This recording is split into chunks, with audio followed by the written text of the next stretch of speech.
Hi viewers! So ngayon ay nandiyan kami sa tapat ng basketball court dahil ngayon ang aming water baptism at ito'y gaganapin sa Canyacan River, North Sagaray, Bulacan. Kasama namin ang mga taga Bulacan. So kami ay nandito kami sa Luzon, Fairview, kaya kami ay pupunta doon sa Bulacan para makasama namin sila. At ayan nga, yan yung lugar namin. Andiyan kami ngayon sa may basketball court, sa may gate, at inaantay namin ang aming masasakyan na kotse hindi pa dumadating. At yan nga, nagaantay kami. Ayan, binibidyohan ko muna ang aming lugar. At ayan na, dumating na. At ayan, happy na ang mga first son kasi nga dumating na rin sa wakas ang aming inaantay. Supposed to be ay 7, nasa Bulacan na kami dapat.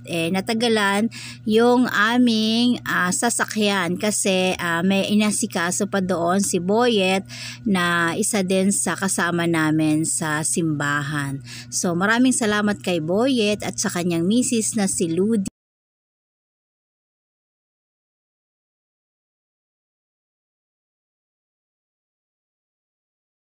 Antayin natin ang Come Holy Spirit.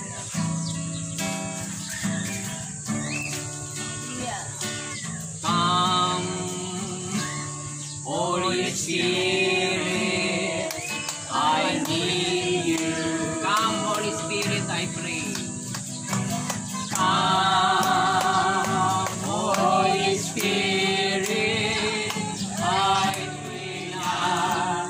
Espiritu Santo, kinakailangan kita. Kailangan kita.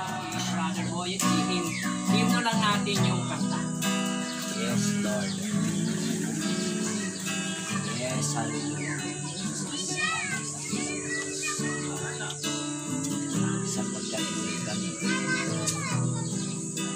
magpasakop sa iyong kalooban at alisin ang lahat ng pag-aaral sa atin. Kay buti ng Diyos sa iyo. Kay buti ng Diyos sa Kanya. Iparang at ating ikawan ng Diyos. Walang katulad mo, lahat ng tuhod sa iyo ay luluhod. Lahat ng labi ay masasabing ikaw lamang, Jesus, ang Panginoon. Kasama pa rin yung mga pinili ng Diyos. Amen? Yung mga tao na pinili ang araw na ito para sa ating Panginoon. Amen? Praise God. Ngayon, ang ating ngayong pag-aaralan ay tungkol sa bautismo sa tubig. Water baptism. No. So, ano nga ba ang bautismo sa tubig? Ang water baptism, kailangan alam mo yun bago ka magpabautismo, di ba?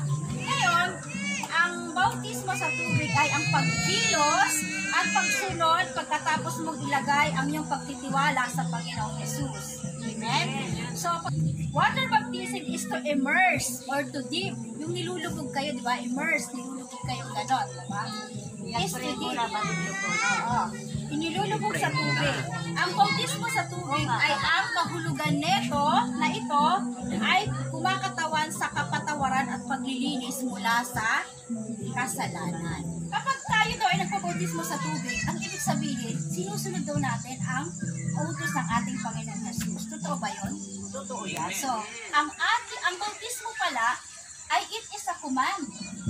Pag-utos pala ito ng ating Panginoon. Diba? Saan natin matatagpuan? Sabi ng Panginoon, Mateo 28:19, kaya humayo kayo at gawin ninyong alagad ko ang lahat ng bansa, bautismuhan ninyo sila sa ngalan ng Ama at ng Anak at ng Espiritu baptism. Okay, tayong lahat ay tumayo at ay manalangin. Hallelujah.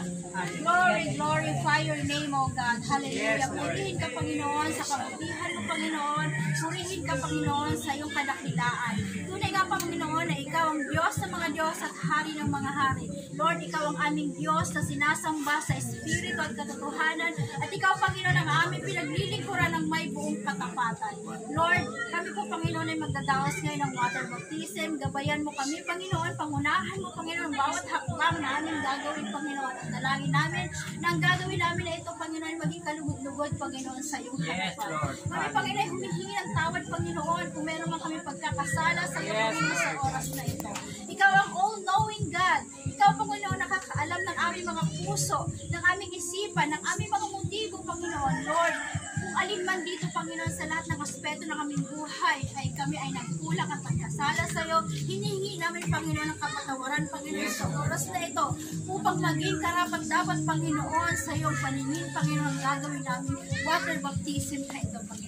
Lord, maraming salamat sa banal na Espiritu Santo, Panginoon. Maraming salamat, Panginoon, sa kaputihan mo, Panginoon. At ngayon pa lamang, Panginoon, ay amin na pong inaangkin ang katagumpayan, Panginoon, ng water baptism na ito.